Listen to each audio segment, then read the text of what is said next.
fa inna taqwa umuru kulli syai' wa 'alaikum bil jihad fa innahu ruhbaniyatul Islam wa 'alaika bi zikrillah wa tilawatil Qur'an fa innahu ruhaka fis sama wa zikruka fil ardh. Allahumma ati nufusana taqwaha wa zakkiha wa anta khairu man zakkaha anta waliyuha wa maulaha. Allahumma alimna bima alamtana wa alimna bima yanfa'una wa zidna ilma. Qala Allah Ta'ala fil Qur'anil Karim, a'udzu billahi minasy syaithanir rajim. Bismillahirrahmanirrahim. Wadduha wal laili idza saja ma wadda'aka rabbuka wa ma qala walal akhiratu khairul laka minal ula wala sawfa yu'tika rabbuka fatarda alam yajidka yatiman fa'awa wa wajadaka dhalam fahada wa wajadaka a'ilam fa'aghna fa ammal yatima fala taqhar wa ammas sa'ila fala tanhar wa amma bi ni'mati rabbika fahaddits. Sadaqallahul azim. Ma'asyiral muslimin, jamaah Jumat yang dirahmati Allah Subhanahu wa taala. Kebiasaan dan adat kita di bulan Muharram disebut dengan bulan anak yatim. Terutama di tanggal 10 Muharram, kebiasaan kita, adat kita di Indonesia ini, kita memuliakan anak yatim. Bulan ini bulan yang mulia, namanya bulan haram. Haram itu bukan bulan haram hukum haram. Kalau hukum haram, rohnya panjang, haram. Tapi kalau haram, rohnya pendek, itu berasal dari kata hurma, bulan yang mulia. Seperti Masjidil Haram, bukan masjid yang haram hukumnya, tapi masjid yang mulia. Maksudnya apa? Orang kalau ada hubungannya dengan hukum haram, ada. Maksudnya adalah kalau orang meninggalkan yang haram, maka hidupnya mulia.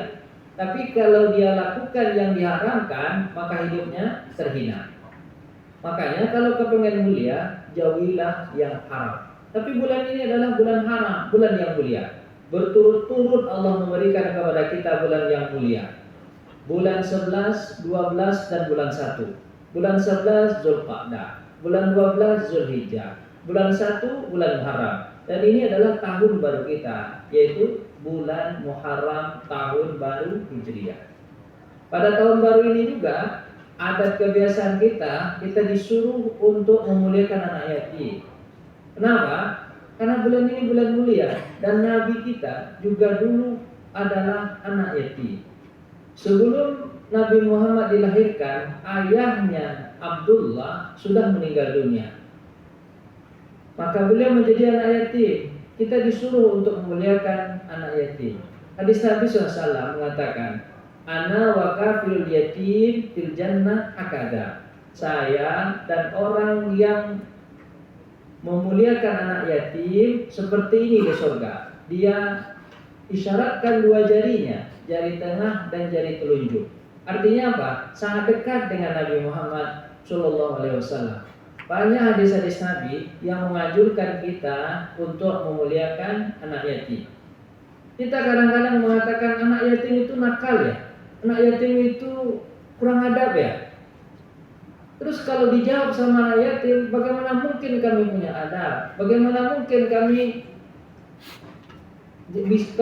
kemungkinan kami jahat? Kenapa? Karena kami tidak punya ayah dan punya ibu, kemudian kami tak ada yang mendidik. Maka siapa yang mendidik? Yang mendidik adalah yang pertama orang yang paling dekat dari kerabatnya. Tapi bagi kita semuanya, kita harus muliakan anak yatim. Kafilul yatim. Apa artinya kafilul yatim? Orang yang mengurusi anak yatim. Jemaah yang dirahmati Allah Subhanahu wa taala.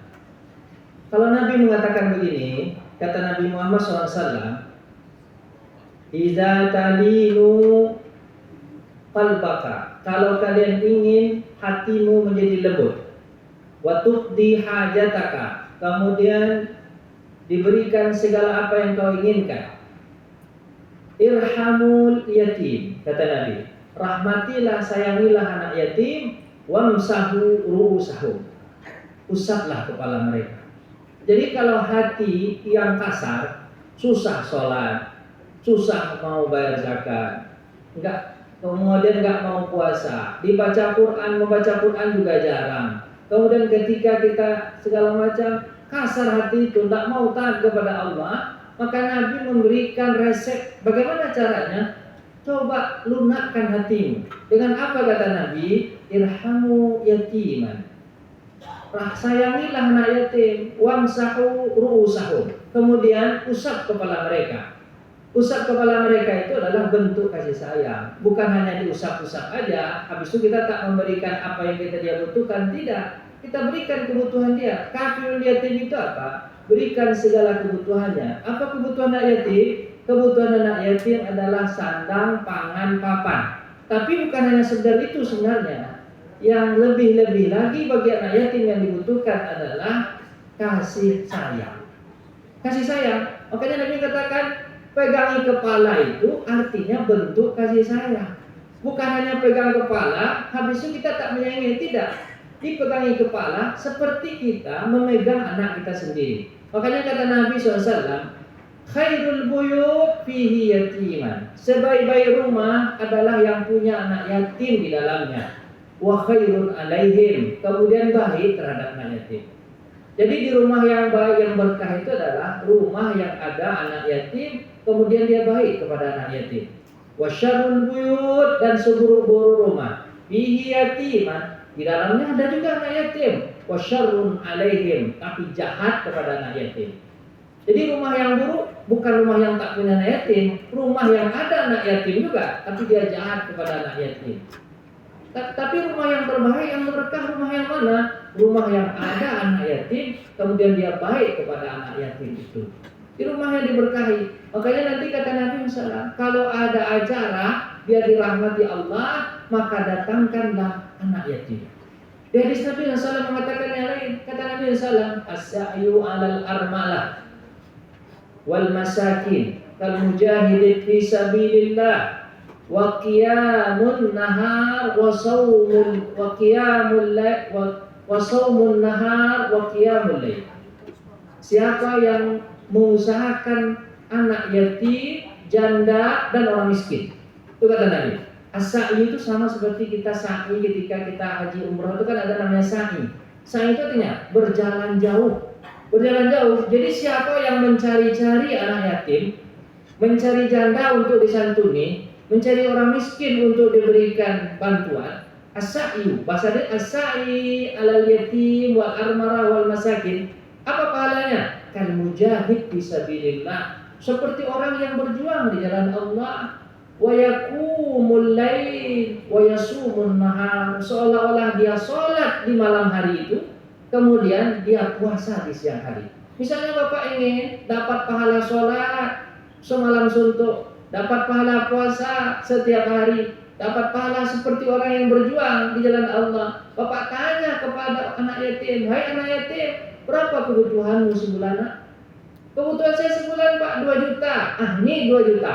Maka selama uang itu dia gunakan selama sebulan itu, maka terhitunglah orang yang berinfak seperti orang yang berjuang di jalan Allah, seperti orang yang tetap sholat malam dan puasa di siang hari. Hebat menjadi orang yang memelihara anak yatim. Para sahabat